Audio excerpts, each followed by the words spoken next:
Hi everyone, welcome back to Read, Watch and Talk, where I Geeti talk to you about books, movies and sometimes just randomly about it. In today's video, we are going to talk about a book. So as I have said in my New Year resolutions video that I have started to read more. So according to that, I just completed a book just after my exam, and it's The Handmaid's Tale by Margaret Atwood.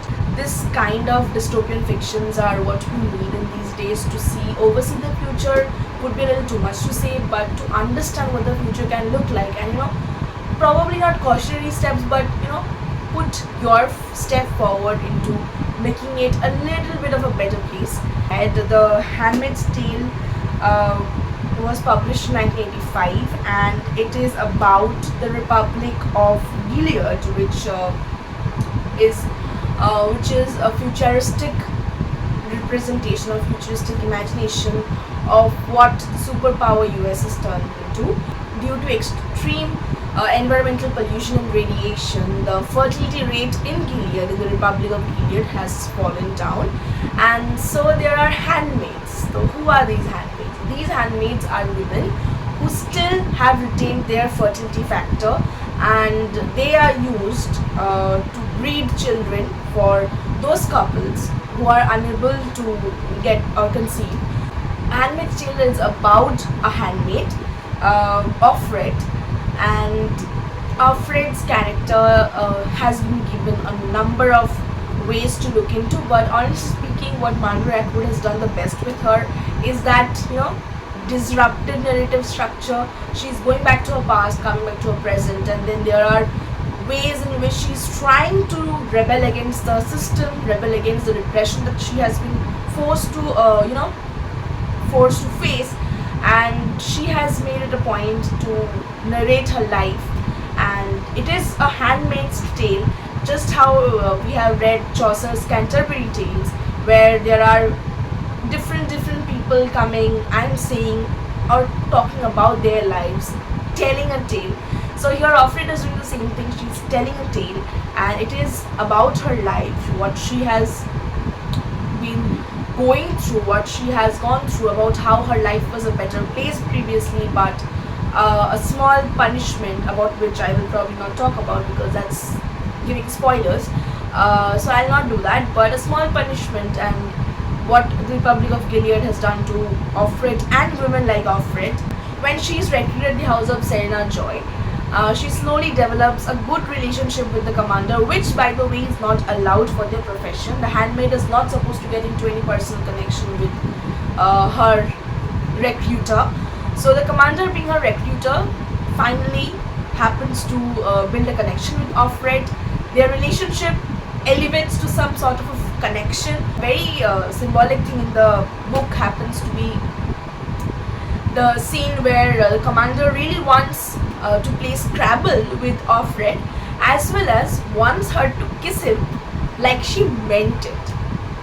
So that's where it can also be seen as how important it is for us to have human connections around us. The commander has a wife, but even then he wants to build a connection with Offred, seemingly because it gives us a look into how the connection that he has been looking for, he has not been able to make up that connection with anybody. So when Offred and him make this connection, which is by the way a punishable offense for Offred, we see the repressive structure is not only binding Offred but the commander as well.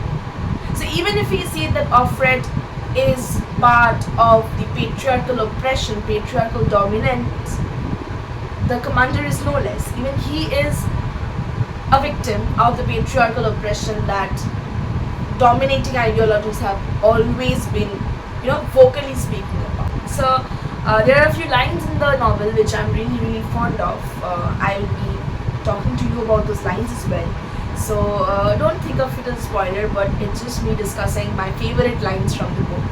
Anyway, so one of it is like, we are containers, it's only the insides of our bodies that are important. A dystopian fiction set in the future, but it honestly makes you think about the present more than the future. That is why if you have seen thumbnail, it says a book that makes you think.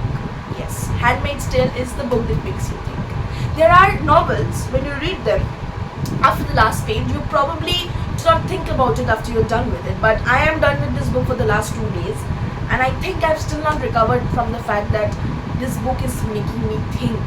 This book is making me ponder upon what the present is like, not what the future will be like. So it's a very contradictory thing that she has written a dystopian fiction which is set in the future, but ironically enough, the future is making you think about the present more than anything else.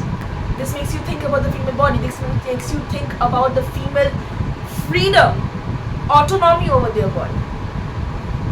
How to think of a body as an instrument to exercise autonomy is wrong in the Republic of Gilead, and by far the extended version of it in this society that we live in. So, ladies and gentlemen, if you've read this book and you are watching this video, I would like you to answer the small question. So, is Gilead a dystopian, futuristic setting, or is Gilead the society that we live in? Is Gilead the same conservative, orthodox, traditional society that we have prioritized over every other thing?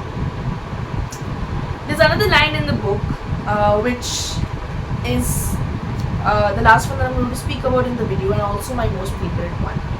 It says, we lived in the gaps between the stories. The handmaids. The handmaids lived in the gaps between the stories because they were not allowed to tell their stories. They had no story of their own. They had no tale of their own. The Handmaid's Tale that we are reading is Offred probably breaking 1,000 rules to come and tell us her story. She lived in between the gaps of the stories of dominant ideology. She is narrating her life, she's narrating her life story, but the dominant ideology always plays inside her head. I think what Margaret Atwood has done with the book is that she has given us an insight into what our futures can be like, as well as she has given us a scope to think what our present is like, to contemplate on our present situation. I think we don't always understand that we are bound by a present that is going to affect our future. So if Gilead is the future of the world, then what is the present like? So I think on 10, if you ask me to rate the book, I think on 10 I'm going to rate this book a 9.5. A 0.5 because I really wanted the climax to be one of a resolution. The resolution was missing. The resolution was missing in the climax, and I really wanted the climax to have that proper ending. So this open-ended structure of the book really hurt me because I really wanted to know what's happening to Offred at the end after she's been carried off. Where is Offred taken away? What has been done to her? Is she punished, or has she been taken away by the group of revolutionaries, about which you'll already probably understand if you read the book, which I'm not going to speak about. I'm reading another book right now, so I'll probably be getting back to it after a few days again, because I don't know, I really love this book.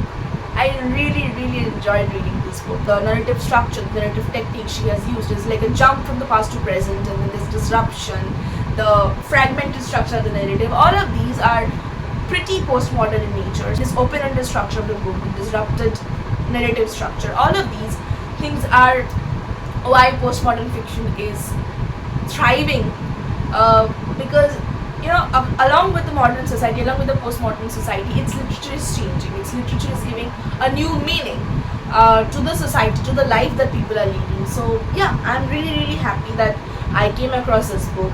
Yeah, that's it. I'll see you in the next video. Bye bye. Love you.